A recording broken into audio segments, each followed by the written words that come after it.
Morning happy Tuesday.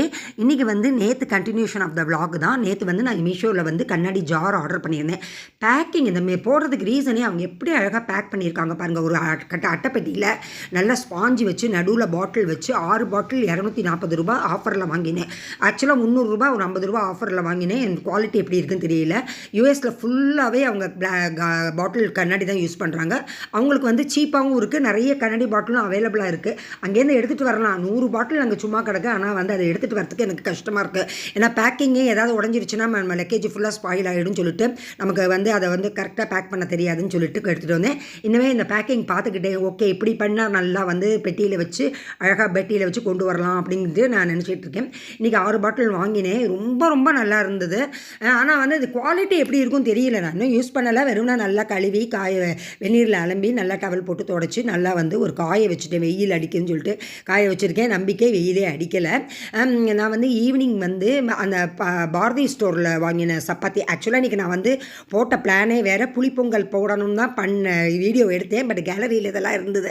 Okay, இதையும் ஒரு வீடியோவாக போட்டேன். இது பாரதி ஸ்டோரில் வாங்கிட்டு வந்த சப்பாத்தி. நான் சப்பாத்தி வீட்டில் பண்ணுறதே மாவெல்லாம் பிசைஞ்சு பண்ணுறதே கிடையாது. ஒன்று ரெடிமேடு, அது வெளியே வாங்கி சாப்பிடுவேன். இங்கே ஒரு நார்த் இந்தியன் கடை இருக்குது. ஒரு சப்பாத்தி ₹6 தான். சைட் டிஷ் தனியாக வாங்கிப்போம். எப்பயுமே ஒரு 20 இயர்ஸாக நாங்கள் சப்பாத்தி வெளியே தான் வாங்கி சாப்பிட்றோம். அல்லது ரெடிமேட் சப்பாத்தி.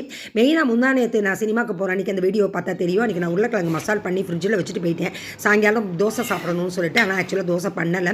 அதனால் நான் ஒரு ரிச்சு குருமா எப்படின்னா ஒரு எண்ணெய் கொஞ்சம் தேங்காய் எண்ணெய் விட்டு கடுகு உளுத்தம்பருப்பு தாளித்து பச்சை மிளகா தக்காளி மட்டும் போட்டுட்டு அந்த பழைய உருளைக்கிழங்கு மசாலா எடுத்து போட்டுட்டு பட்டா சோம்பு கறி மசால் பொடி வெள்ளைப்பொடி இஞ்சி கொஞ்சம் கசகசா தேங்காய் அப்புறம் வந்து முந்திரி பருப்பு ஒரு 10 முந்திரி பருப்பு பொரிகடலைக்கு பதிலாக எப்பயும் பொரிகடலை தான் போடுவேன்.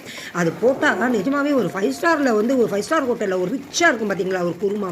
அதுபோல் அந்த முந்திரி பருப்புக்கும் அதுக்கும் அவ்வளோ டேஸ்ட்டாக இருந்தது. நிஜமாகவே வந்து இந்த குருமானால் சப்பாத்தி நல்லா இருந்ததா, அந்த சப்பாத்தினால் குருமா நல்லா இருந்ததான்னு தெரில. அவ்வளோ ஃபில்லிங்காக நான் 4:30க்கே நேற்று சாப்பிட்டுட்டேன். பண்ணி அவ்வளோ சூடாக அவ்வளோ நல்லா இருந்தது.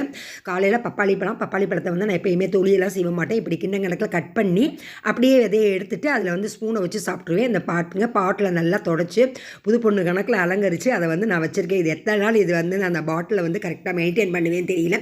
ஊர்லேருந்து வர்றப்போ பிளாஸ்டிக் டப்பாலாம் ரொம்ப பழசாக போயிடுது. சரி கண்ணாடி பாட்டில் வாங்குவோம் அப்படின்னு சின்ன கண்ணாடி பாட்டிலும் வாங்கியிருக்கேன். அது ரொம்ப ரொம்ப சின்னதாக இருக்குது.